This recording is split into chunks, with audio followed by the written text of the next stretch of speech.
Il est tard. Peut-être que tu n'arrives pas à dormir, ou peut-être que tu cherches quelque chose à écouter pendant que ton esprit se calme. Tu es allongé dans le noir, et les pensées tournent. Je comprends. Ce que tu vas entendre dans les prochaines minutes n'est pas une solution miracle, mais une série de vérités anciennes qui ont traversé 2000 ans parce qu'elles fonctionnent. Des vérités que Marc Aurèle se répétait la nuit quand il ne trouvait pas le sommeil. Des vérités qu'Épictète enseignait à ses élèves qui souffraient comme toi tu souffres maintenant. Mon ami, bienvenue sur Esprit Stoïcien, la chaîne qui rend la sagesse ancienne accessible à tous. Ferme les yeux si tu veux. Laisse ces mots pénétrer doucement. Tu n'as pas besoin de tout retenir. Ton cerveau enregistrera ce dont il a besoin. Cette vidéo est conçue pour t'accompagner, que tu sois éveillé ou endormi. Et si cette approche résonne en toi, abonne-toi et active la cloche. Nous sommes déjà des milliers à marcher sur ce chemin, rejoins-nous. Commence par accepter une vérité simple. Tu ne contrôles presque rien. Ta carrière, tes relations, ta santé, tout ça peut basculer demain. C'est terrifiant, je sais, mais c'est aussi profondément libérateur. Parce que si tu ne contrôles pas grand-chose, tu peux arrêter de t'épuiser à essayer. Les stoïciens avaient une distinction fondamentale. Ce qui dépend de toi et ce qui ne dépend pas de toi. Ce qui dépend de toi, c'est minuscule. Tes pensees, tes intentions, tes reactions. C'est tout. Tout le reste, la météo, les opinions des autres, les résultats de tes actions, c'est hors de ton contrôle. Ton anxiété vient souvent de cette confusion. Tu essaies de contrôler l'incontrôlable. Tu te bats contre des forces qui ne t'obéiront jamais. C'est comme essayer d'arrêter le vent avec tes mains. Épuisant et futile. La sagesse stoïcienne te dit. Arrête. Concentre toute ton énergie sur ce minuscule territoire que tu contrôles vraiment. Là, tu es puissant. Partout ailleurs, tu es juste un passager. Cette distinction change tout. Quand quelque chose se passe mal, pose-toi la question, est-ce que je contrôle ça? Si la réponse est non, pourquoi t'épuises-tu à t'inquiéter? Ce n'est pas du fatalisme, c'est de la lucidité. Marc Aurèle, l'empereur le plus puissant du monde, se répétait chaque matin que même lui ne contrôlait presque rien. Si l'homme le plus puissant de Rome acceptait ça, peut-être que toi aussi tu peux l'accepter. Ton esprit crée constamment des histoires. Tu vois quelqu'un froncer les sourcils et ton cerveau génère toute une narration. Il est en colère contre moi. J'ai fait quelque chose de mal. Il va me regiter. En 3 secondes, tu as construit un scénario catastrophe complet. Mais voici le truc, cette histoire n'est pas la réalité. C'est juste ton interprétation. Peut-être qu'il fronce les sourcils parce qu'il a mal à la tête. Peut-être qu'il pense à quelque chose qui n'a rien à voir avec toi. Peut-être même qu'il ne fronçait pas vraiment les sourcils et que ton cerveau anxieux a juste extrapolé. Les stoïciens appelaient ça les jugements. Entre un événement et ta réaction, il y a toujours une interprétation. C'est là que tout se joue. L'événement lui-même est neutre. C'est ton jugement qui le rend bon ou mauvais. Quelqu'un te critique. Événement neutre. Ton jugement, c'est terrible, je suis nul, tout est ruiné. Résultat, tu souffres. Autre jugement possible. C'est une opportunité d'apprendre, ou cette personne a ses propres problèmes, ou ces mots ne définissent pas ma valeur. Même événement, jugement différent, souffrance différente. Cette capacité à choisir ton jugement, c'est ton super pouvoir. Tu ne peux pas contrôler ce que les gens disent. Tu ne peux pas contrôler ce qui arrive. Mais tu peux contrôler comment tu l'interprètes. C'est là que réside toute ta liberté. Un esclave avec cette sagesse est plus libre qu'un empereur qui ne l'a pas. Épictète était esclave. Il n'avait littéralement aucune liberté physique. Pourtant, il était plus libre dans son esprit que la plupart des hommes libres de son époque. Ta douleur émotionnelle vient rarement de l'événement lui-même. Elle vient de ton histoire sur l'événement. Tu perds ton travail. La perte elle-même est un fait. Mais l'histoire que tu racontes, je suis un échec, je ne retrouverai jamais de travail. Tout le monde me jugera. C'est cette histoire qui te détruit. Change l'histoire et la douleur change. Maintenant, écoute bien ça. Ton désir de tout contrôler est la racine de ta souffrance. Plus tu veux que les choses soient d'une certaine façon, plus tu souffres quand elles ne le sont pas. Tu veux que ton partenaire te comprenne parfaitement. Tu veux que ton patron reconnaisse ta valeur. Tu veux que tes enfants fassent les bons choix. Tu veux. Et chaque désir est une corde qui te lie. Chaque attente non satisfaite est une blessure. Les stoïciens ne disaient pas de ne rien vouloir. Ce n'est pas du bouddhisme. Ils disaient « veux les choses avec légèreté. Préfère, mais n'exige pas espère, mais accepte autre chose. » Cette flexibilité mentale est ce qui te garde sain d'esprit dans un monde chaotique. Tu peux avoir des préférences sans être esclave de ces préférences. Ton bonheur ne devrait pas dépendre de circonstances externes. C'est la leçon la plus dure et la plus précieuse. Tant que ton bonheur dépend d'avoir un certain travail, d'être avec une certaine personne, d'atteindre un certain objectif, tu es vulnérable. Parce que toutes ces choses peuvent disparaître. Le vrai bonheur stoïcien vient de l'intérieur. C'est une forteresse que personne ne peut attaquer. Ça ne veut pas dire que tu ne peux pas apprécier les choses externes. Profite de ta relation, aime ton travail, célèbre tes succès. Mais ne les laisse pas définir ta valeur ou ton bonheur fondamental. Ils sont des bonus, pas la base. Ta base, c'est ta capacité à rester centré, peu importe ce qui se passe autour de toi. Cette mort que tu redoutes, elle fait partie du package. Tu es né pour mourir. C'est la seule certitude absolue. Les stoïciens méditaient sur la mort quotidiennement. Pas pour être morbide, mais pour être libre. Quand tu acceptes vraiment que tu vas mourir, que ceux que tu aimes vont mourir, que tout est temporaire, deux choses se passent. D'abord, tu arrêtes de perdre du temps sur des conneries insignifiantes. Le jugement d'un collègue semble soudain moins important quand tu te rappelles que vous serez tous les deux morts dans 100 ans. Ensuite, tu commences à vraiment apprécier ce qui est là maintenant. Ce café chaud, ce rayon de soleil, ce rire de ton enfant. Tout devient plus intense quand tu sais que c'est éphémère. La méditation sur la mort n'est pas pessimiste. C'est l'outil ultime pour vivre pleinement. Marc Aurèle se rappelait chaque jour que cette journée pourrait être sa dernière. Pas pour paniquer, mais pour ne pas la gaspiller en colère ou en inquiétude inutile. Tu vas perdre des gens que tu aimes. C'est inévitable. Les stoïciens avaient un exercice brutal mais efficace. Quand tu embrasses ton enfant, rappelle-toi qu'il est mortel. Quand tu dis au revoir à quelqu'un, rappelle-toi que ce pourrait être la dernière fois. Ça semble dur, mais en réalité c'est l'antidote à l'attachement toxique et au regret. Parce que tu ne te dis plus « je te le dirai demain ». Tu le dis maintenant. Cette colère que tu ressens, c'est presque toujours parce que la réalité ne correspond pas à tes attentes. Tu t'attendais à ce que les gens soient différents. Tu t'attendais à ce que la vie soit juste. Tu t'attendais à ce que tes efforts garantissent des résultats. Mais la réalité s'en fout de tes attentes. La colère est un luxe que tu ne peux pas te permettre. Elle te consume de l'intérieur sans changer quoi que ce soit à l'extérieur. Les stoïciens voyaient la colère comme une folie temporaire. Quand tu es en colère, tu n'es pas rationnel. Tu dis et fais des choses que tu regretteras. Et pourquoi? Pour prouver que tu as raison? Pour punir quelqu'un? Ça en vaut rarement la peine. L'alternative stoïcienne. Comprendre que les gens font ce qu'ils font pour leurs propres raisons. Ils ne se lèvent pas le matin en se disant « comment puis-je ruiner la journée de cette personne ?» Ils agissent selon leur propre logique, aussi défaillante soit-elle. Ton ennemi n'est pas méchant, il est juste ignorant. C'est ce que pensait Marc Aurèle. Même face à ceux qui voulaient le tuer, il se rappelait qu'ils agissaient par ignorance. Cette perspective n'excuse pas les mauvais comportements, mais elle t'empêche de te détruire avec une colère inutile. Tu peux établir des limites, te protéger, même punir si nécessaire, tout ça sans colère. Avec calme et clarté. Tes possessions ne sont pas vraiment à toi. Tu es juste un gardien temporaire. Cette maison, cette voiture, ces vêtements, tout ça te sera retiré. Soit par la vie, soit par la mort. Les stoïciens pratiquaient le détachement volontaire. De temps en temps, ils vivaient avec le minimum. Dormaient par terre, mangeaient simplement.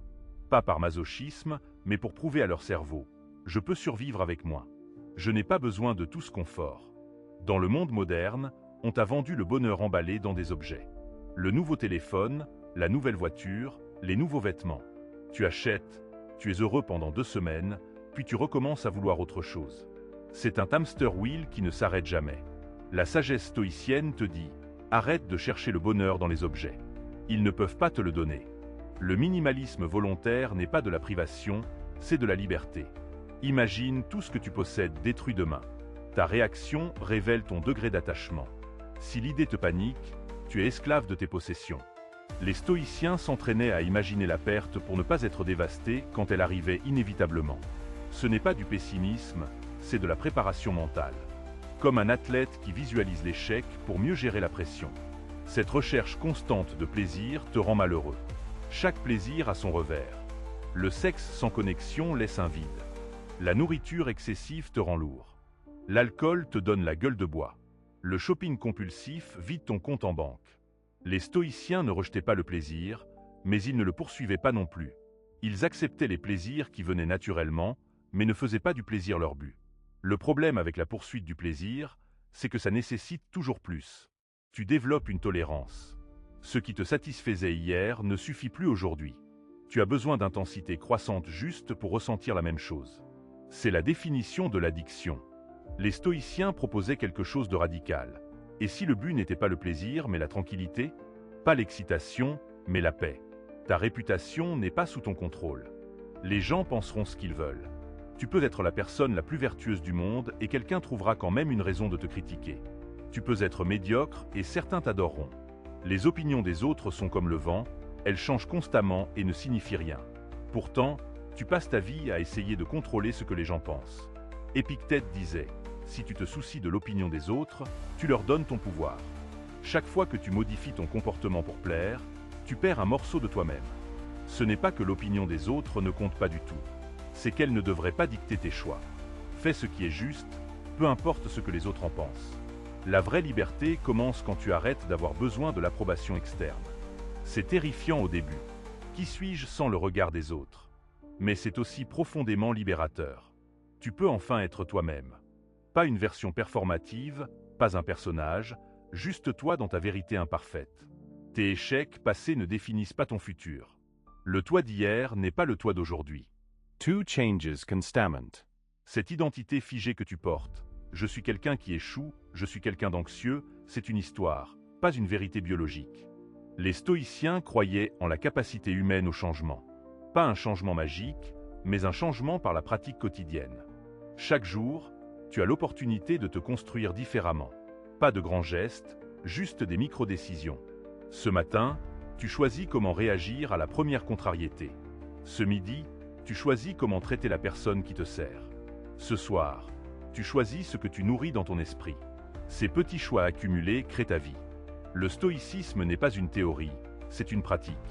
Lire sur le stoïcisme sans le pratiquer, c'est comme lire des livres de musculation sans jamais soulever de poids. Tu peux connaître toute la philosophie par cœur et rester anxieux, en colère, malheureux. Ce qui compte, c'est l'application quotidienne. Marc Aurèle écrivait ses méditations pas pour les publier, mais pour se rappeler chaque jour comment vivre. Ta journée devrait commencer par une préparation mentale. Les stoïciens appelaient ça la proméditatio malorum, la préméditation des maux. Avant de sortir de chez toi, imagine tout ce qui pourrait mal se passer. Tu pourrais rencontrer des gens désagréables. Tu pourrais faire face à des retards. Tu pourrais recevoir de mauvaises nouvelles. En visualisant ça à l'avance, tu te prépares mentalement. Quand ça arrive, tu n'es pas surpris. Tutte y attendais. Ce n'est pas du pessimisme, c'est du réalisme stratégique. Les choses vont mal tourner. Des gens vont t'énerver. Des plans vont échouer. C'est la vie. Mais si tu t'y prépares mentalement, l'impact est diminué. Tu as déjà répété ta réaction dans ta tête. Au lieu de paniquer, tu déroules le plan prévu. Le soir, fais un examen de ta journée. Les stoïciens pratiquaient une revue quotidienne. Que ai-je bien fait? Que ai-je mal fait? Où ai-je perdu mon calme? Où ai-je agi selon mes valeurs? Cet examen n'est pas pour te flageller, mais pour apprendre. Chaque jour est un laboratoire où tu testes ta philosophie. Tes émotions ne sont pas des ordres. Tu peux ressentir de la peur et agir courageusement. Tu peux ressentir de la colère et parler calmement. Tu peux ressentir de la tristesse et continuer à fonctionner. Les stoïciens ne niaient pas les émotions, ils refusaient d'être contrôlés par elles. L'émotion est un signal, pas un commandement. Le problème moderne, c'est qu'on traite nos émotions comme des vérités absolues. Je ressens de l'anxiété, donc il y a un danger. Je ressens de la colère, donc j'ai été offensé. Je ressens de la tristesse, donc quelque chose ne va pas. Mais les émotions sont juste des réactions chimiques dans ton cerveau. Elles peuvent être informatives, mais elles sont souvent fausses. Ton cerveau génère des émotions basées sur des patterns anciens. Une situation rappelle vaguement quelque chose de ton passé, et boum, l'émotion est là. Mais cette émotion peut être totalement inadaptée à la situation actuelle. Apprendre à observer tes émotions sans les suivre aveuglément, c'est une compétence vitale. Tu peux dire « Je remarque que je ressens de la colère ». Je ne suis pas ma colère. La colère est un visiteur temporaire. Cette séparation entre toi et tes états mentaux change tout. Tu n'es pas déprimé, tu vis une dépression. Tu n'es pas anxieux, tu vis de l'anxiété. Cette nuance grammaticale a un impact psychologique énorme. Ça crée de l'espace entre toi et l'expérience. Dans cet espace, tu peux choisir ta réponse. Les stoïciens utilisaient beaucoup les analogies. L'esprit est comme l'océan. Les vagues viennent et vont. Parfois c'est calme, parfois c'est agité. Mais les profondeurs restent paisibles. Tes émotions sont les vagues en surface. Elles bougent, elles changent, elles font du bruit. Mais ton essence profonde reste stable. Ton travail n'est pas de calmer les vagues. C'est impossible. Ton travail est de rester connecté aux profondeurs pendant que les vagues font ce qu'elles font. Quand l'anxiété monte, au lieu de te battre contre elle, plonge plus profond. Là où c'est calme. Là où tu peux observer les vagues sans être emporté. Cette capacité à observer tes pensées et émotions sans t'identifier à elles, les psychologues modernes l'appellent métacognition. Les stoïciens le pratiquaient il y a 2000 ans. Ils savaient déjà que la conscience peut observer la conscience. Tu es celui qui observe les pensées, pas les pensées elles-mêmes. Tes relations sont ton plus grand professeur. Chaque interaction est une opportunité de pratiquer la vertu stoïcienne. Patience quand quelqu'un est lent. Gentillesse quand quelqu'un est désagréable. Honnêteté quand ce serait plus facile de mentir. Les gens difficiles sont tes meilleurs entraîneurs. Ils révèlent où tu es encore faible. Marc Aurèle disait que les gens sont faits pour s'entraider. Quand quelqu'un t'énerve, il te montre où tu dois travailler. Au lieu de le maudire, remercie-le pour la leçon. C'est un changement de perspective radical. Au lieu d'être victime des comportements des autres, tu deviens l'étudiant qui apprend constamment. Cette personne qui te coupe la parole te donne l'opportunité de pratiquer la patience. Ce collègue qui prend le crédit pour ton travail te permet de pratiquer le détachement des résultats. Cette personne qui ne te rappelle jamais te donne l'occasion de ne pas dépendre de la validation externe. Chaque irritation est une salle de gym pour ton âme.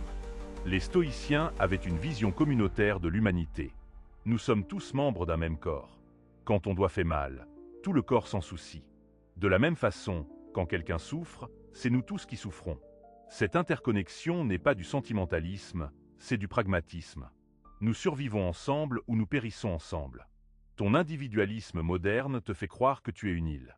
Mais c'est une illusion. Tu dépends de milliers de personnes chaque jour. Pour ta nourriture, ton eau, ton électricité, ta sécurité.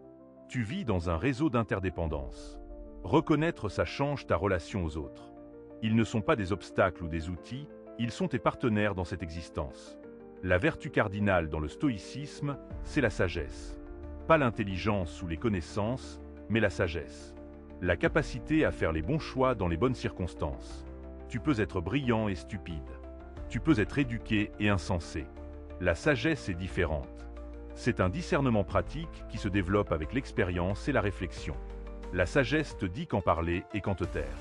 Quand agir et quand attendre. Quand tenir ferme et quand lâcher prise. C'est une intelligence contextuelle qui ne peut pas être apprise dans les livres. Elle se forge dans le feu de l'expérience. Chaque erreur te rend plus sage si tu es prêt à apprendre. Le courage n'est pas l'absence de peur, c'est l'action malgré la peur. Les stoïciens valorisaient le courage par-dessus tout. Pas le courage physique seulement, mais le courage moral. Le courage de dire la vérité quand c'est dangereux. Le courage de rester intègre quand c'est coûteux. Le courage de changer quand c'est inconfortable. Dans le monde moderne, le vrai courage, c'est souvent d'être vulnérable. D'admettre qu'on ne sait pas. De reconnaître qu'on a tort. De demander de l'aide. Ton ego veut que tu paraisses fort, invincible, parfait. Mais la vraie force est dans l'honnêteté. Dire je souffre, j'ai peur, j'ai besoin d'aide, ça prend un courage énorme. La justice dans le stoïcisme ne se limite pas aux tribunaux. C'est traiter les autres équitablement dans toutes tes interactions. Donner à chacun ce qui lui est dû. Ne pas exploiter. Ne pas manipuler. Être honnête dans tes transactions. Respecter les droits et la dignité de chacun. Dans une société qui valorise la réussite à tout prix, la justice stoïcienne est radicale. Elle te demande de ne pas tricher, même si tu ne seras pas pris. De ne pas mentir, même si ça t'avantagerait. De ne pas exploiter, même si c'est légal. Ton intégrité ne devrait pas dépendre de qui regarde. La tempérance est l'art de la mesure. Pas trop, pas trop peu. Dans la nourriture, dans le plaisir, dans le travail, dans tout. Le monde moderne encourage l'excès. Plus c'est mieux. Toujours plus vite, plus fort, plus grand. Mais l'excès dans n'importe quelle direction crée du déséquilibre. Les stoïciens savaient que le plaisir excessif mène à la douleur, que le travail excessif mène au burn-out, que même la vertu excessive peut devenir un vice. Trouver l'équilibre est un art subtil. Ça demande une attention constante à ton état intérieur. Es-tu en train de trop tirer sur la corde? Ou pas assez? Ton corps est un temple temporaire. Prends en soin, mais ne l'idolâtre pas. Les stoïciens n'étaient ni ascètes ni hédonistes. Ils reconnaissaient que tu as besoin d'un corps sain pour vivre selon la raison. Donc mange bien, bouge, dors suffisamment. Mais ne fais pas de ton apparence physique ta valeur principale. Dans le monde des réseaux sociaux, le corps est devenu une marchandise. Les gens passent des heures à sculpter leur physique, à prendre des photos sous le meilleur angle, à projeter une image de perfection. Mais ce n'est pas ça la sagesse stoïcienne. Ton corps vieillira. Il perdra sa force, sa beauté, sa fonction. C'est garanti. Investir toute ta valeur là-dedans, c'est construire sur du sable. Cette obsession de l'apparence vient souvent d'un besoin de contrôle. Si tu ne peux pas contrôler ta vie, au moins tu peux contrôler ton corps. Ou du moins c'est ce que tu penses. Mais même là, le contrôle est limité. La génétique, le vieillissement, la maladie, tout ça tu ne le contrôles pas. Un stoïcien prend soin de son corps comme un outil utile, mais ne le confond pas avec son essence. Ta douleur physique sera moins intense si tu ne lui ajoutes pas une couche de drame mental. Les stoïciens distinguaient entre la douleur et la souffrance. La douleur est le signal physique. La souffrance est l'histoire que tu racontes sur cette douleur.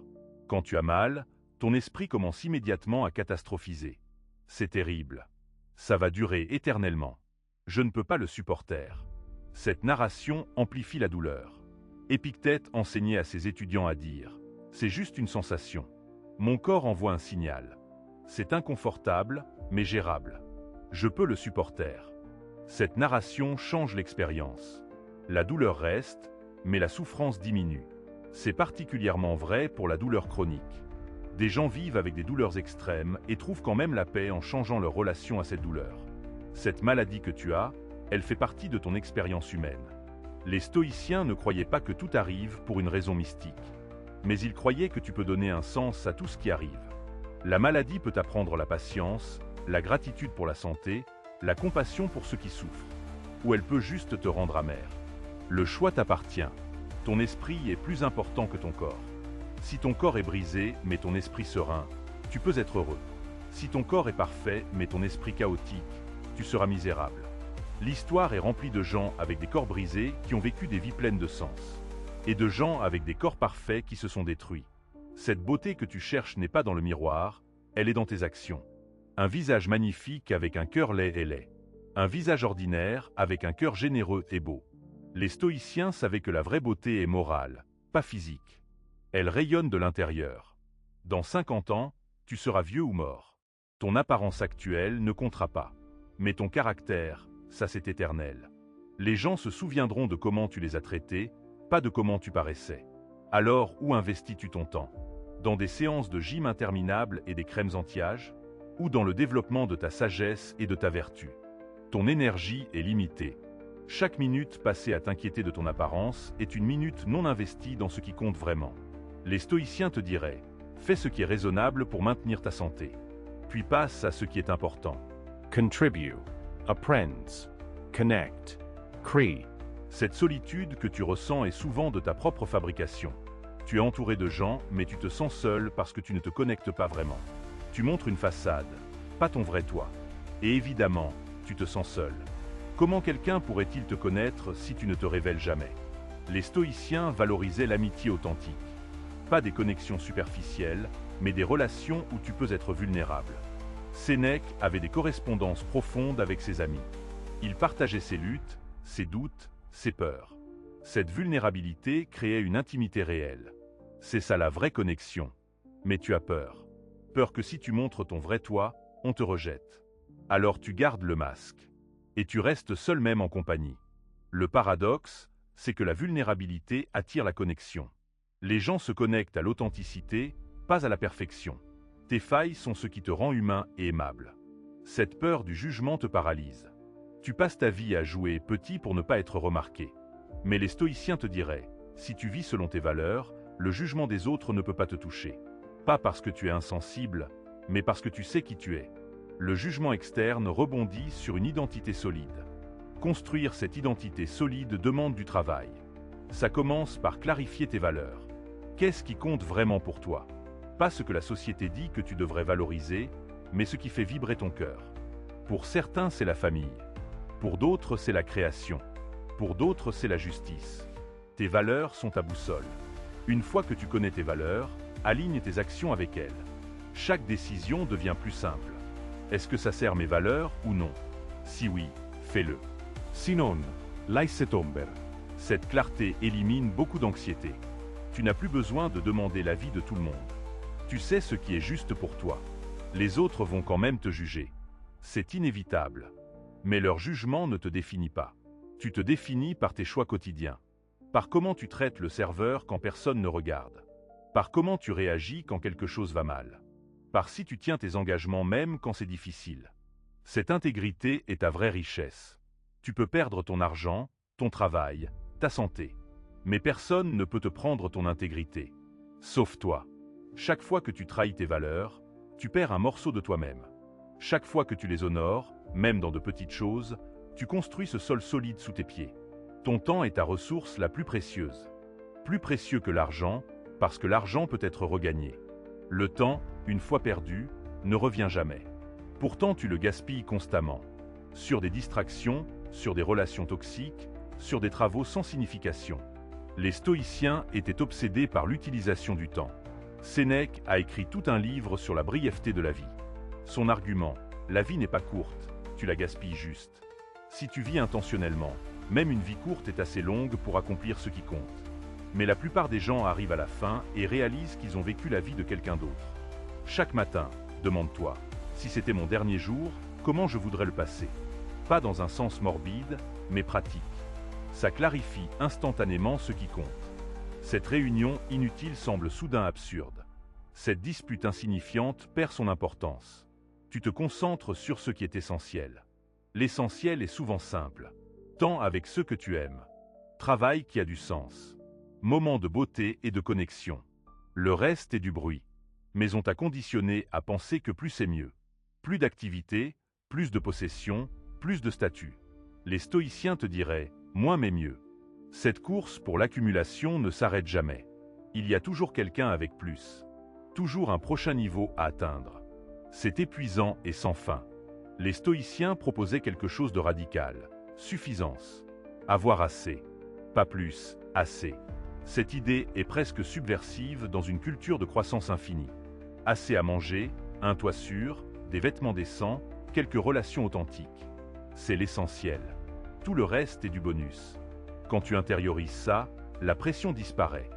Tu n'as pas besoin de la maison plus grande, de la voiture plus chère, du titre plus prestigieux. Tu peux choisir ces choses si elles t'apportent vraiment de la joie. Mais tu n'en as pas besoin pour être OK. Cette liberté de ne pas avoir besoin, c'est le vrai luxe. Les milliardaires avec des besoins infinis sont plus pauvres que le moine avec zéro besoin. La richesse n'est pas ce que tu as, c'est ce dont tu n'as pas besoin. Chaque désir est une chaîne. Chaque besoin non satisfait est une souffrance potentielle. Simplifie ta vie. Commence par tes possessions. De quoi as-tu vraiment besoin? Le reste t'encombre physiquement et mentalement. Chaque objet dans ta maison demande de l'énergie. Il faut le nettoyer, le ranger, le maintenir, sans souvenir. Une maison pleine est un esprit plein. Puis simplifie tes engagements. À combien de choses as-tu dit oui par obligation? Combien de relations maintiens-tu par culpabilité? Combien d'activités fais-tu parce que tu penses que tu devrais? Les stoïciens te donneraient la permission de dire non. Non n'est pas égoïste, c'est de l'honnêteté. Ton oui n'a de valeur que si ton non est possible. Si tu dis oui à tout, ton oui ne signifie rien. Mais si ton oui est rare et intentionnel, il devient précieux. Les gens savent que quand tu t'engages, c'est réel. Pas une obligation sociale, mais un choix authentique. Cette authenticité dans tes engagements libère une énergie énorme. Tu n'es plus dispersé dans 1000 directions. Tu te concentres sur ce qui compte vraiment pour toi. Ton impact augmente parce que tu n'es plus dilué. Mieux vaut être excellent dans une chose que médiocre dans 10. Les stoïciens croyaient au focus. Marc Aurèle se rappelait constamment de rester concentré sur la tâche présente. Pas penser au futur, pas ressasser le passé, juste être pleinement là maintenant. Dans un monde de distractions infinies, c'est devenu un super pouvoir. La capacité à se concentrer profondément sur une chose est rare et précieuse. Ton attention est constamment piratée. Les notifications, les emails, les messages, les actualités, tout conspire pour fragmenter ton focus. Chaque interruption a un coût cognitif. Il faut du temps pour revenir à un état de concentration profonde. Si tu es interrompu toutes les 5 minutes, tu ne l'atteins jamais. Protège ton attention comme tu protégerais ton argent. Crea des moments secrets de focus ininterrompu. Éteins tout. Ferme la porte. Dis au monde que tu n'es pas disponible. Dans ces moments, tu fais ton meilleur travail. Tu penses tes pensées les plus profondes. Tu crées tes meilleures créations. Les stoïciens n'avaient pas de smartphone, mais ils comprenaient déjà l'importance de l'attention. Épictète disait que tu deviens ce à quoi tu prêtes attention. Si tu passes ton temps à consommer du contenu anxiogène, tu deviens anxieux. Si tu passes ton temps avec des gens négatifs, tu deviens négatif. Ton environnement mental te forme. Choisis consciemment ce que tu consommes. Pas seulement la nourriture, mais l'information, le divertissement, les conversations. Tout ça nourrit ton esprit. Une diète mentale saine est aussi importante qu'une diète physique. Peut-être plus. Tu peux survivre avec une mauvaise alimentation. Mais un esprit nourri de toxicité ne peut pas s'épanouir. Cette habitude de consommer des nouvelles constamment te rend anxieux sans te rendre plus informé. La plupart des nouvelles sont du bruit, pas du signal. Des événements dramatiques qui ne changeront jamais ta vie. Des opinions de gens que tu ne connais pas. Des problèmes que tu ne peux pas résoudre. Ça nourrit ton anxiété sans augmenter ta sagesse. Les stoïciens te diraient de te concentrer sur ta sphère d'influence. Ta famille, ta communauté locale, ton travail. Là tu peux faire une différence réelle. Les crises globales, tu ne peux pas les résoudre depuis ton canapé. Tout ce que tu fais, c'est te stresser. Ce n'est pas de l'ignorance bienheureuse, c'est de la sagesse stratégique. Bien sûr, certains problèmes globaux sont importants. Si tu peux contribuer, contribue. Mais scrolling anxieusement sur les réseaux sociaux n'est pas de la contribution, c'est de la masturbation émotionnelle. Ça te fait te sentir engagé sans engagement réel. Les stoïciens valorisaient l'action réelle, pas les sentiments vertueux. Cette différence entre sentiment et action est cruciale. Tu peux te sentir préoccupé par le changement climatique sans rien faire. Ou tu peux ne rien ressentir de spécial, mais changer tes habitudes quotidiennes. L'action sans sentiment est plus utile que le sentiment sans action. Le monde a besoin de gens qui font, pas de gens qui se soucient bruyamment. Ton activisme performatif ne change rien. Poster des carrés noirs sur Instagram ne résout pas le racisme. Changer ta photo de profil ne nourrit personne. Ce sont des gestes vides qui te font sentir bien sans coup réel. Les stoïciens détestaient l'hypocrisie. Ils valorisaient la cohérence entre discours et action. Si tu crois vraiment en quelque chose, vis-le. Pas parfaitement, personne n'est parfait. Mais fais des efforts réels. Change tes comportments.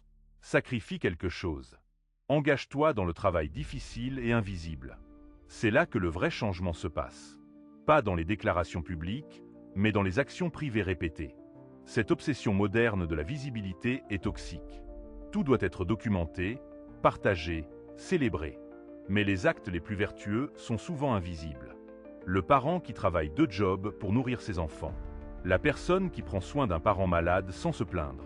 Le bénévole qui donne son temps sans chercher la reconnaissance. Les stoïciens croyaient que la vertu est sa propre récompense. Tu fais ce qui est juste parce que c'est juste, pas pour des applaudissements. Cette pureté d'intention est rare aujourd'hui. Presque tout est transactionnel. Je fais ça, qu'est-ce que j'obtiens? Mais la vraie vertu n'attend rien en retour. Ton besoin de reconnaissance révèle ton insécurité. Si tu as besoin que les autres valident tes bonnes actions, tu ne fais pas vraiment le bien pour le bien. Tu cherches de la validación. C'est compréhensible, nous sommes humains. Mais reconnais-le. Ne déguise pas ta recherche de validation en altruisme. La vraie générosité est anonyme. Elle ne prend pas de selfie. Elle ne tweetait pas. Elle donne et s'en va. Les stoïciens admiraient cette pureté. Faire le bien sans témoin, sans applaudissements, juste parce que c'est juste. C'est le test ultime du caractère. Cette capacité à faire ce qui est juste même quand personne ne regarde, c'est l'intégrité. Et l'intégrité ne peut pas être fausse. Soit tu l'as, soit tu ne l'as pas. Tu ne peux pas être intègre en public et malhonnête en privé. Ça ne fonctionne pas comme ça. L'intégrité est totale ou n'est pas. Tes enfants apprendront plus de ce que tu fais que de ce que tu dis. Tu peux leur faire des discours sur l'honnêteté, mais s'ils te voient mentir, ils apprennent que mentir est OK. Tu peux leur parler de travail acharné, mais s'ils te voient procrastiner, ils apprennent que les mots sont vides. L'éducation est principalement par l'exemple. Les stoïciens le savaient. Marc Aurèle enseignait par son exemple plus que par ses mots. Épictète, même esclave, vivait selon ses principes. Leur vie était leurs enseignements. Aujourd'hui, on a séparé théorie et pratique. Des gens donnent des conférences sur la productivité tout en étant désorganisés.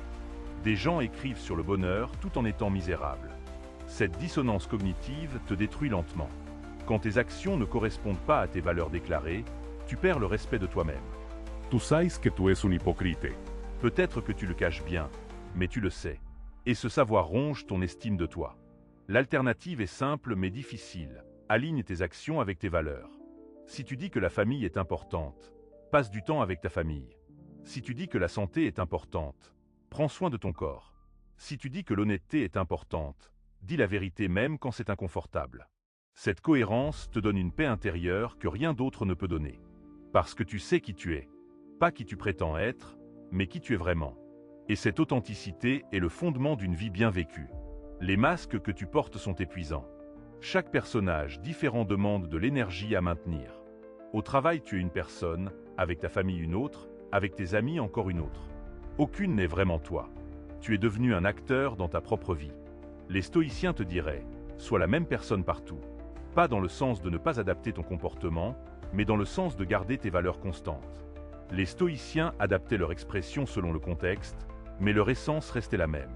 C'est ça l'intégrité, cohérence interne malgré la variabilité externe. Cette unification de toi-même est libératrice. Tu n'as plus besoin de te souvenir de quel masque tu portes avec qui. Tu es juste toi, authentiquement imparfait. Les gens ressentent cette authenticité. Ils peuvent ne pas toujours l'aimer, mais ils la respectent. Parfois être authentique signifie être rejeté. Tout le monde n'aimera pas le vrai toi. C'est ok. Mieux vaut être détesté pour qui tu es qu'aimé pour qui tu n'es pas. Les relations basées sur des fausses versions de toi-même sont vides. Elles ne peuvent jamais satisfaire ce besoin profond d'être connu et aimé. Le paradoxe est que plus tu es authentique, plus tu attires les bonnes personnes. Ceux qui résonnent avec le vrai toi. Ces relations sont plus profondes et plus satisfaisantes. Moins nombreuses peut-être, mais plus réelles. Qualité sur quantité. Ta solitude n'est pas un manque de gens autour de toi. C'est un manque de connexion réelle. Tu peux être dans une pièce pleine et te sentir seul. Ou être seul dans ta chambre et te sentir connecté. La vraie connexion transcende la présence physique. Les stoïciens avaient des amitiés profondes malgré les distances. Sénèque et Lucilius s'écrivaient des lettres qui traversaient l'Empire romain. Ces lettres contenaient leurs âmes. Ils partageaient leurs luttes, leurs découvertes, leurs peurs. La distance physique ne les empêchait pas d'être profondément connectés. Aujourd'hui, tu as quelques clics de n'importe qui, mais plus seul que jamais. Parce que la proximité digitale n'est pas de l'intimité. Envoyer un emoji n'est pas une conversation. Liker une photo n'est pas se soucier. La technologie a créé l'illusion de la connexion sans la substance. La vraie connexion demande de la vulnérabilité. Elle demande du temps. Elle demande de la présence complète. Pas de téléphone, pas de distraction, juste deux humains qui se voient vraiment. Ces moments sont rares maintenant, mais ce sont les seuls qui comptent vraiment. Si tu veux de vraies relations, commence par être réel. Arrête de gérer ton image. Arrête de présenter une version éditée de ta vie. Montre tes luttes. Admets tes peurs. Demande de l'aide. Cette vulnérabilité crée un espace où l'autre peut aussi être vulnérable. La plupart des conversations sont du théâtre. Deux personnes qui jouent des rôles, attendant leur tour pour parler. Personne n'écoute vraiment. Personne ne se révèle vraiment. C'est juste du bruit social. Les stoïciens valorisaient le silence significatif plus que le bavardage vide. Apprends à être confortable avec le silence. Tous les moments n'ont pas besoin d'être remplis de mots. Parfois, s'asseoir ensemble en silence est plus intime que n'importe quelle conversation. Ça demande un niveau de confort l'un avec l'autre que peu atteignent. Cette incapacité moderne à supporter le silence révèle notre inconfort avec nous-mêmes. Si tu ne peux pas être seul sans musique, podcast ou distraction, tu fuis quelque chose. Probablement toi-même. Les stoïciens pratiquaient la solitude régulièrement pour se connaître vraiment. La solitude n'est pas la solitude. La solitude est la capacité à être seul et satisfait. C'est différent de l'isolement qui est la séparation forcée. La solitude volontaire est nutritive. Elle te permet de te reconnecter à toi-même, de digérer tes expériences, de réfléchir à ta vie. Dans la solitude, tu entends ta vraie voix. Pas le bruit des opinions externes, pas les attentes sociales, juste toi. Au début, c'est inconfortable. Tu réalises combien de bruit tu utilisais pour couvrir des vérités inconfortables. Mais si tu persistes, la solitude devient un sanctuaire. Les stoïciens se retiraient régulièrement. Même Marc Aurèle, avec toutes ses responsabilités, trouvait des moments de solitude. C'est dans ces moments qu'il écrivait ses méditations. Pas pour publication, mais pour sa propre clarté. Il se parlait à lui-même, se rappelant ses principes, se corrigeant. Cette pratique de dialogue intérieur est puissante. Pas le bavardage anxieux habituel, mais un dialogue intentionnel. Questionne-toi. Pourquoi ai-je réagi comme ça? Est-ce que mes actions correspondent à mes valeurs? Qu'est-ce que j'ai appris aujourd'hui? Ce n'est pas de la rumination, c'est de la réflexion constructive. La différence entre rumination et réflexion est cruciale. La rumination est circulaire et toxique. Tu tournes en rond sur les mêmes pensées sans résolution. La réflexion est linéaire et productive. Tu examines, tu tires des leçons, tu décides d'un changement, tu passes à autre chose. Ton cerveau ne peut pas faire la différence entre les deux. Il te montre juste des pensées. C'est à toi de décider si tu vas ruminer ou réfléchir. La rumination te maintient coincé. La réflexion te fait avancer. Même si c'est lent, même si c'est inconfortable, c'est un progrès. Cette idée de progrès, pas de perfection, est fondamentale. Les stoïciens ne promettaient pas la perfection. Ils promettaient le progrès. Chaque jour, essaie d'être un peu plus sage, un peu plus patient, un peu plus courageux. Les gains sont petits, mais ils s'accumulent. Pense à long terme. Dans 10 ans, où seront toutes ces petites améliorations quotidiennes? Tu seras une personne transformée. Pas par un grand changement soudain, mais par 1000 petits changements accumulés. C'est ça la vraie transformation. Pas dramatique, mais profonde. Le problème moderne est qu'on veut des résultats instantanés. Tu médites une fois et tu es déçu de ne pas être illuminé. Tu manges une salade et tu es frustré de ne pas être mince. Tu lis un livre et tu es surpris de ne pas être sage. Mais la vie ne fonctionne pas comme ça. Les stoïciens comprenaient le pouvoir de la consistance. Épictète ne promettait pas de changement rapide. Il promettait que si tu pratiquais quotidiennement, sur des années, tu deviendrais différent. Pas parfait, mais meilleur. Et meilleur est suffisant. Ta patience est ta plus grande faiblesse et ton plus grand potentiel. Dans un monde d'instantanéité, attendre semble une punition. Tu veux le succès maintenant, le changement maintenant, la transformation maintenant. Mais les choses qui valent la peine prennent du temps. Un chêne met des décennies à grandir. Personne ne se plaint qu'il est lent. C'est juste sa nature. Les stoïciens cultivaient la patience comme une vertu. Non pas l'acceptation passive, mais la compréhension que certains processus ne peuvent pas être accélérés. Tu peux arroser une plante tous les jours, mais tu ne peux pas la forcer à pousser plus vite. Elle suit son propre rythme. Toi aussi tu as un rythme naturel de croissance. Cette comparaison constante avec les autres te vole ta paix. Tu vois quelqu'un réussir à 25 ans et tu paniques parce que tu as 30 ans et tu n'es nulle part. Mais tu ne vois pas les 10 ans de travail invisible qu'il a fait. Tu ne vois pas ses avantages de départ. Tu ne vois pas ses sacrifices. Tu vois juste le résultat et tu te sens inadéquat. Chacun court sa propre course. Ton timing n'est pas le timing de quelqu'un d'autre. Certains fleurissent tôt, d'autres tard. Certains ont un chemin direct, d'autres prennent des détours. Aucun chemin n'est meilleur. Ils sont juste différents. Ton unique compétition, c'est la personne que tu étais hier. Cette obsession du timing parfait te paralyse. Tu attends le bon moment pour démarrer, le bon moment pour changer, le bon moment pour agir. Mais le bon moment n'existe pas. Il y a juste maintenant. Les stoïciens diraient que le moment présent est toujours le bon moment pour faire ce qui est juste. Tu utilises l'attente du timing parfait comme excuse pour ne pas agir. Parce que si tu n'agis jamais, tu ne peux jamais échouer. C'est une stratégie de protection qui te garde coincé. Marc Aurèle se rappelait constamment que l'action est toujours possible maintenant. Pas demain, pas quand les conditions seront meilleures, maintenant. Les conditions ne seront jamais parfaites. Il y aura toujours une raison de reporter. Pas assez d'argent, pas assez de temps, pas assez de préparation. Mais les gens qui réussissent n'attendent pas les conditions parfaites. Ils créent avec ce qu'ils ont. Ils commencent petit, imparfaitement, et ajustent en cours de route. Cette permission d'être imparfait change tout. Tu n'as pas besoin d'avoir tout compris avant de commencer. Tu apprends en faisant.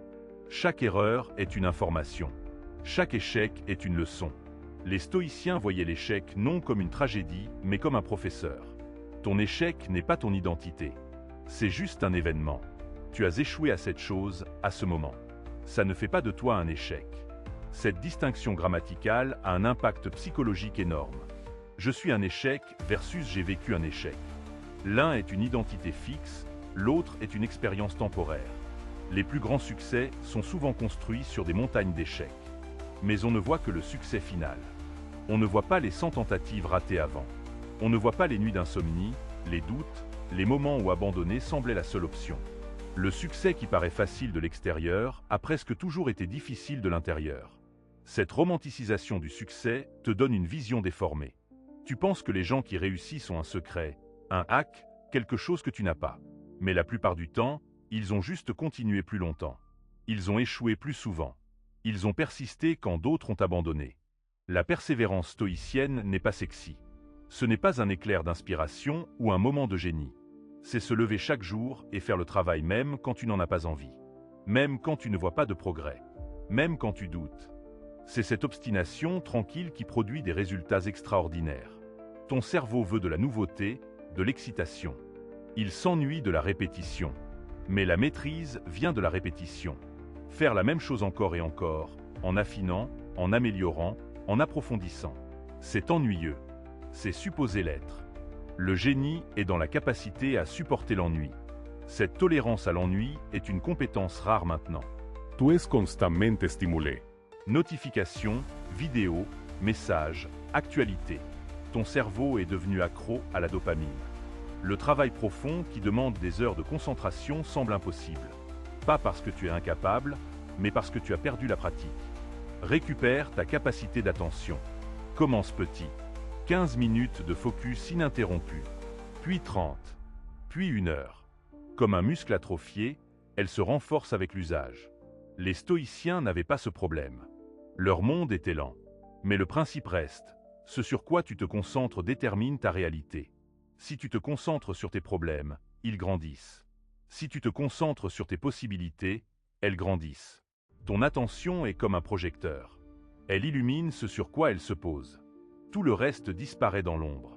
Choisis consciemment où tu pointes ton projecteur. Cette pratique de direction de l'attention est au cœur du stoïcisme. Tu ne peux pas contrôler ce qui apparaît dans ton champ de vision, mais tu peux contrôler où tu regardes.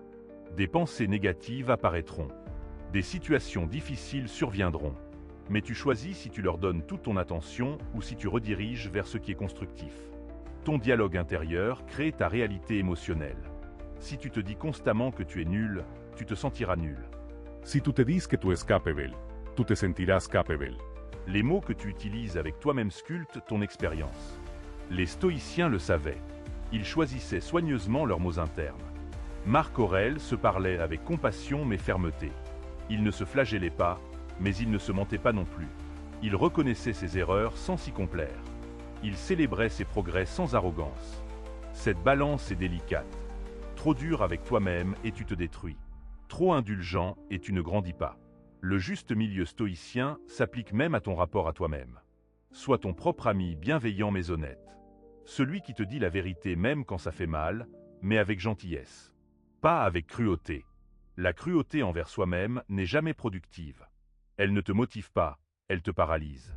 Cette voix critique impitoyable que beaucoup ont internalisée vient souvent d'ailleurs. D'un parent, d'un enseignant, d'une société. Mais maintenant c'est devenu ta voix. Tu es devenu ton propre tortionnaire. Les stoïciens diraient, examine cette voix. D'où vient-elle? Est-elle vraie? Est-elle utile? Souvent, la réponse est non aux deux. Remplace cette voix par une voix stoïcienne. Rationnelle mais compatissante. Qui reconnaît les faits sans dramatiser. Oui, j'ai fait une erreur. Non, ça ne fait pas de moi une personne terrible. Qu'est-ce que j'apprends? Comment je fais mieux la prochaine fois? Cette approche est productive, pas destructrice. Ton passé n'est qu'une histoire que tu te racontes. Deux personnes peuvent vivre la même expérience et en sortir avec des histoires complètement différentes. L'un dira j'ai survécu et je suis plus fort. L'autre dira je suis brisé et je ne m'en remettrai jamais. Même événement, histoire différente, vie différente. Les stoïciens ne niaient pas les traumatismes ou les difficultés réelles. Mais ils reconnaissaient que tu as du pouvoir dans comment tu interprètes ton passé. Tu peux le voir comme une victimisation permanente ou comme une forge qui t'a tempéré. Aucune interprétation ne change les faits, mais l'une te donne du pouvoir et l'autre te l'enlève. Cette réécriture de ton récit personnel n'est pas du déni. C'est du choix conscient. Tu choisis une histoire qui te sert, qui te rend plus fort, qui te permet d'avancer. Pas une histoire qui te maintient dans un rôle de victime perpétuelle. La victimité peut être confortable. Elle excuse l'inaction, mais elle te vole ton pouvoir. Ton pouvoir réside dans ta capacité à répondre. Responsabilité. Responsibility. La capacité à choisir ta réponse. Peu importe ce qui t'est arrivé, tu choisis comment répondre maintenant. Pas hier, pas demain, maintenant. C'est la seule liberté que personne ne peut te retirer. Viktor Frankl, dans les camps de concentration nazis, a découvert cette vérité stoïcienne. Il pouvait tout lui prendre, sa famille, sa santé, sa dignité physique. Mais il ne pouvait pas lui prendre sa liberté de choisir comment il répondait à sa situation. C'est le dernier bastion de la liberté humaine. S'il lui pouvait maintenir ça dans l'enfer sur terre, tu peux le maintenir dans tes difficultés. Tes problèmes sont réels. Personne ne dit le contraire. Mais ils ne sont probablement pas des camps de concentration. Cette perspective n'invalide pas ta souffrance, mais elle la contextualise. Tu souffres. C'est valide. Et tu as aussi des ressources, des options, des possibilités que beaucoup n'ont pas. Cette gratitude pour ce que tu as change ton expérience. Les stoïciens pratiquaient la gratitude quotidiennement. Pas une gratitude forcée et fausse, mais une reconnaissance honnête. Tu as un toit. Tu as de la nourriture. Tu peux lire ces mots, donc tu as l'éducation et la vue. Beaucoup n'ont pas ça. La gratitude n'est pas du contentement passif. Tu peux être reconnaissant pour ce que tu as et vouloir plus. Tu peux apprécier ta situation actuelle et travailler pour l'améliorer. Ce n'est pas contradictoire. C'est l'équilibre stoïcien. Acceptation de ce qui est, effort pour ce qui pourrait être. Cette tension créative entre acceptation et ambition définit une vie bien vécue. Trop d'acceptation et tu stagnes. Trop d'ambition et tu es toujours insatisfait. Le point idéal est quelque part au milieu. Content mais pas complaisant. Ambitieux mais pas désespéré. Ton ambition ne devrait pas venir du manque. Je dois réussir pour prouver ma valeur. Je dois être riche pour me sentir en sécurité. Je dois être admiré pour me sentir aimable. Cette ambition toxique ne se satisfera jamais, parce qu'elle vient d'un trou qui ne peut pas être rempli de l'extérieur. L'ambition stoïcienne vient de l'abondance. Je suis déjà complet et je veux contribuer. Je suis déjà en sécurité en moi-même et je veux créer. Je suis déjà aimable et je veux partager. Cette ambition est durable parce qu'elle ne dépend pas de résultats externes pour ta valeur interne. Tes échecs ne diminuent pas ta valeur. Tes succès ne l'augmentent pas. Ta valeur intrinsèque est constante. C'est le gift d'être humain. Tu n'as pas besoin de la gagner, de la prouver, de la mériter. Elle est juste là. Les stoïciens croyaient en une dignité humaine inhérente qui ne peut être ni gagnée ni perdue. Cette croyance te libère de la performance constante. Tu n'as pas besoin d'impressionner pour valoir quelque chose. Tu vaux déjà. Alors tu peux te détendre. Tu peux essayer et échouer sans que ton identité soit en jeu. Tu peux être imparfait et toujours être OK. L'acceptation de ton humanité imparfaite est le début de la vraie paix. Tu es un être humain, pas un robot. Tu auras des jours mauvais. Tu feras des erreurs. Tu seras parfois égoïste, paresseux, mesquin. Ce n'est pas un échec moral, c'est juste l'expérience humaine. Les stoïciens n'étaient pas des saints parfaits. Marc Aurèle se battait constamment avec sa colère. Sénèque luttait avec son amour du luxe. Épictète devait se rappeler de ne pas juger les autres. Ils avaient tous leurs démons. La différence, c'est qu'ils continuaient à pratiquer. Jour après jour, année après année. Cette persistance malgré l'imperfection est le vrai héroïsme. Pas la perfection sans effort, mais l'effort malgré l'imperfection. Continuer à essayer même quand tu échoues. Se relever chaque fois que tu tombes. C'est ça le courage réel. Ton courage ne ressemble pas à ce qu'on voit dans les films. Pas de musique dramatique, pas de gestes héroïques spectaculaires. Ton courage, c'est te lever le matin quand tu es déprimé. C'est dire non à quelqu'un que tu veux impressionner. C'est admettre que tu as tort. C'est demander de l'aide. Ces petits actes de courage quotidien sont plus impressionnants que les grands gestes rares. Parce qu'ils demandent une force soutenue, pas juste un moment d'adrénaline. N'importe qui peut être courageux pendant 5 minutes. Être courageux pendant 5 ans, ça c'est extraordinaire. Ta vie ordinaire peut être extraordinairement courageuse. Si tu vis avec une maladie chronique et continues quand même. Si tu élèves des enfants seuls tout en travaillant. Si tu supportes une situation difficile avec grâce. Personne n'écrit d'article sur toi, mais tu es un héros quand même. Les stoïciens valorisaient les héros ordinaires. Pas les empereurs et les guerriers seulement, mais les gens normaux qui vivent vertueusement dans des circonstances difficiles. La servante qui reste honnête malgré la tentation. Le marchand qui traite équitablement même quand il pourrait tricher. Ce sont les vrais modèles. Ton influence est plus grande que tu ne le penses. Chaque interaction est une opportunité de laisser les choses un peu meilleures que tu les as trouvées. Un sourire sincère, une parole gentille, un geste de respect. Ces petites choses s'accumulent. Tu ne sauras jamais l'impact que tu as. Quelqu'un observe comment tu traites le serveur. Un enfant regarde comment tu gères la frustration. Un collègue remarque comment tu réagis à l'échec. Tu enseignes constamment, même quand tu ne penses pas enseigner. Ton comportement est ton message réel, peu importe tes mots. Cette responsabilité peut sembler lourde, mais c'est aussi un privilège. Tu as le pouvoir d'améliorer le monde, une interaction à la fois. Pas de manière grandiose, mais de manière constante. Les stoïciens croyaient que changer le monde commence par changer soi-même. Si chaque personne vivait vertueusement, le monde serait transformé. Pas par une révolution violente, mais par une transformation tranquille. Personne à la fois. Choix par choix. Action par action. C'est lent, mais c'est durable. Ton désir de changement rapide est compréhensible, mais irréaliste. Les vraies transformations sont lentes. Un alcoolique ne devient pas sobre du jour au lendemain. Une relation brisée ne se répare pas en une conversation. Une société divisée ne s'unit pas en une génération. Ces choses prennent du temps. La patience est une forme de courage. Continuer quand tu ne vois pas de progrès. Persister quand les résultats sont invisibles. Faire confiance au processus, même quand ton cerveau crie que ça ne fonctionne pas. Les stoïciens comparaient ça à planter des graines.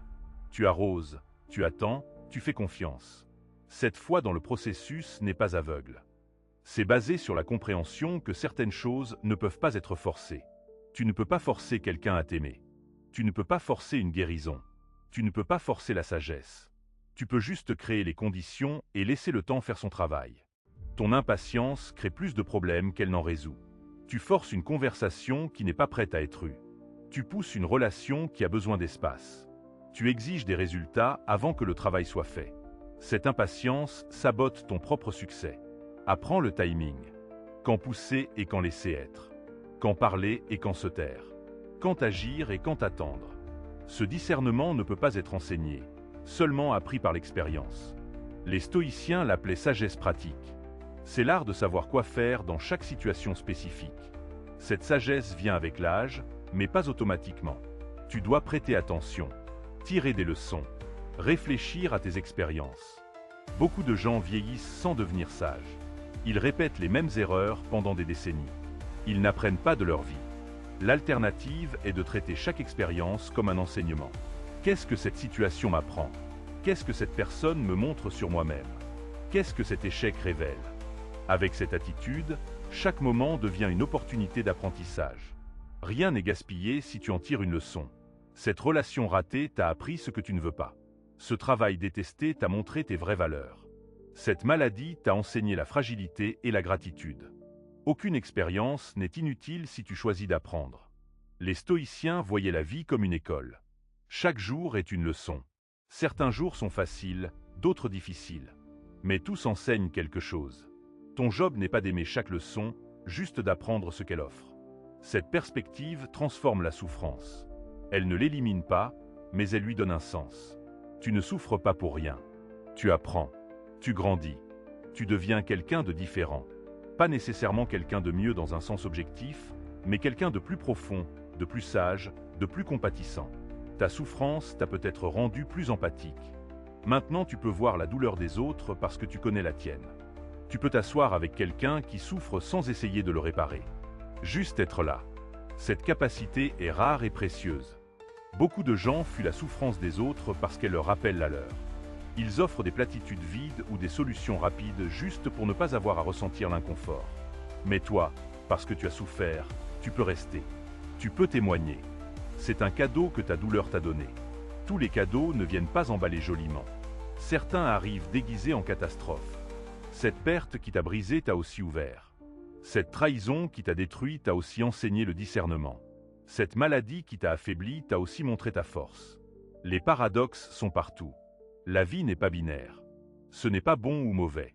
C'est les deux simultanément. Quelque chose de terrible peut contenir quelque chose de précieux.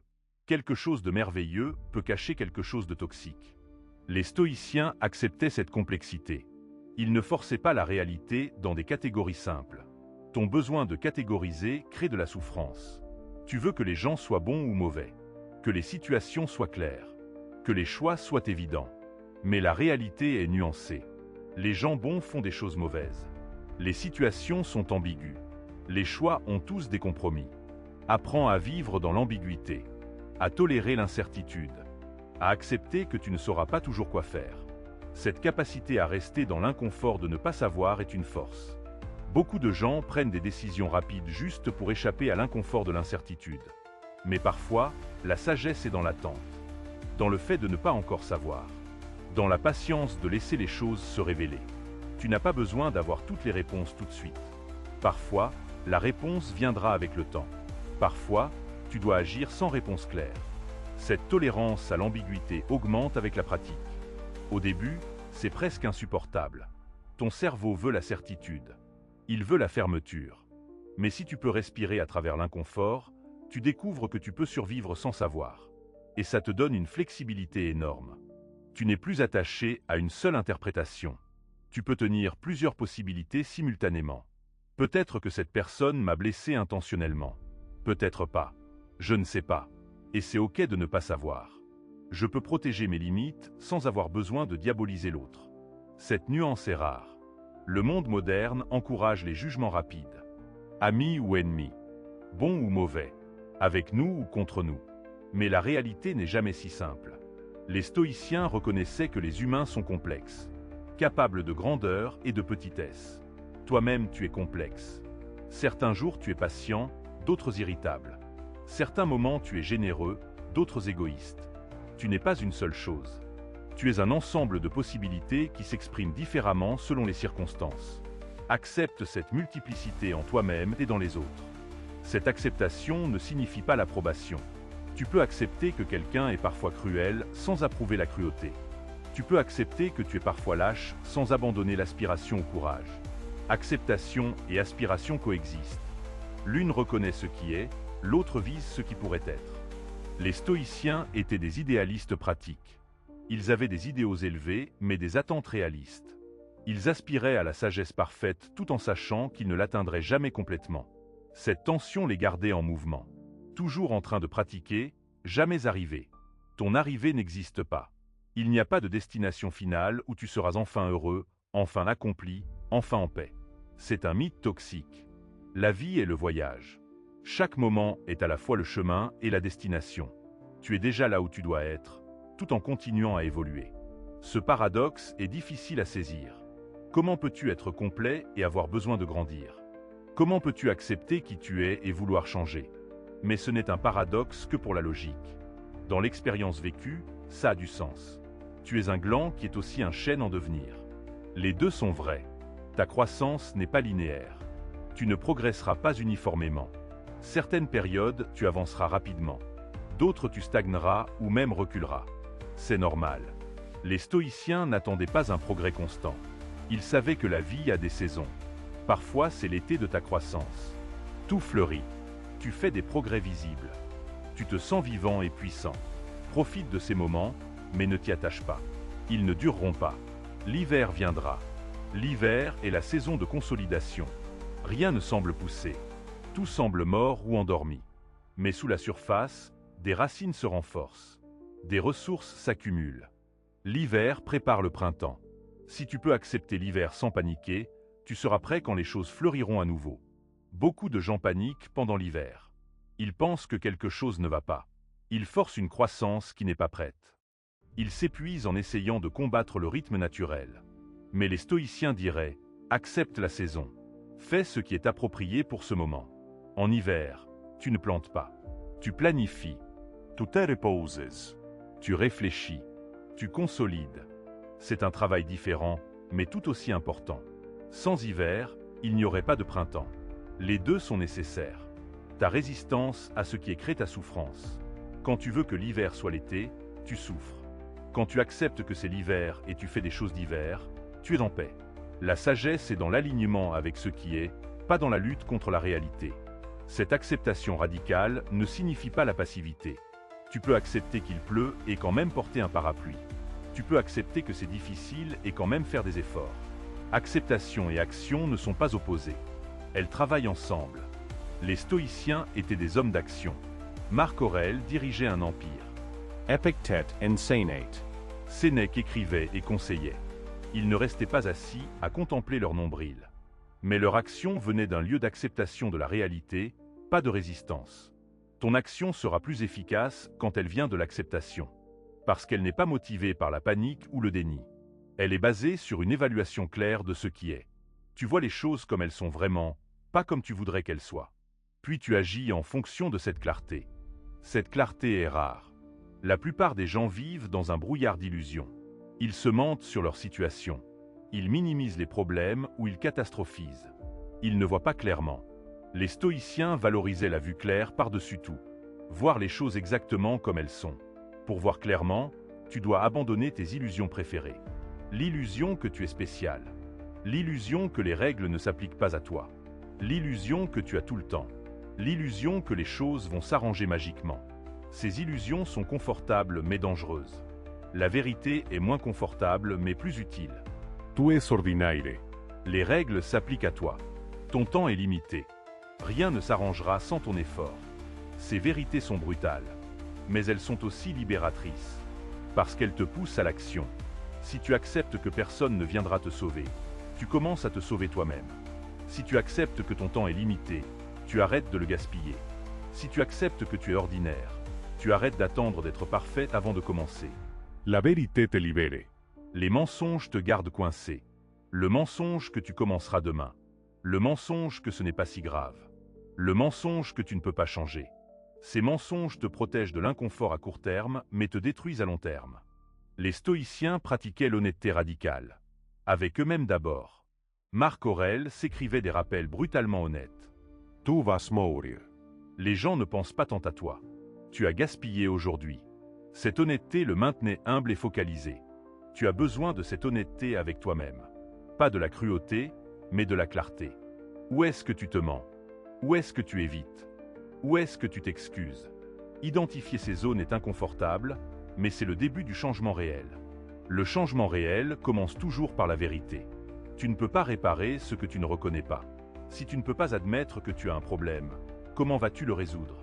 L'honnêteté est le premier pas. Puis vient l'acceptation. Puis vient l'action. Ces trois étapes sont un cycle continu. Honnêteté sur où tu en es. Acceptation de cette réalité. Action pour évoluer. Puis retour à l'honnêteté sur ta nouvelle situation. C'est une spirale ascendante. Chaque cycle te mène un peu plus haut, un peu plus sage. Ta sagesse se construit lentement, expérience par expérience, leçon par leçon. Il n'y a pas de raccourci. Tu ne peux pas acheter la sagesse. Tu ne peux pas l'hériter. Tu dois la gagner par ta propre vie, tes propres erreurs, tes propres réflexions. Les stoïciens respectaient profondément l'expérience. Ils lisaient les philosophes anciens, mais ils savaient que la vraie sagesse vient de l'application.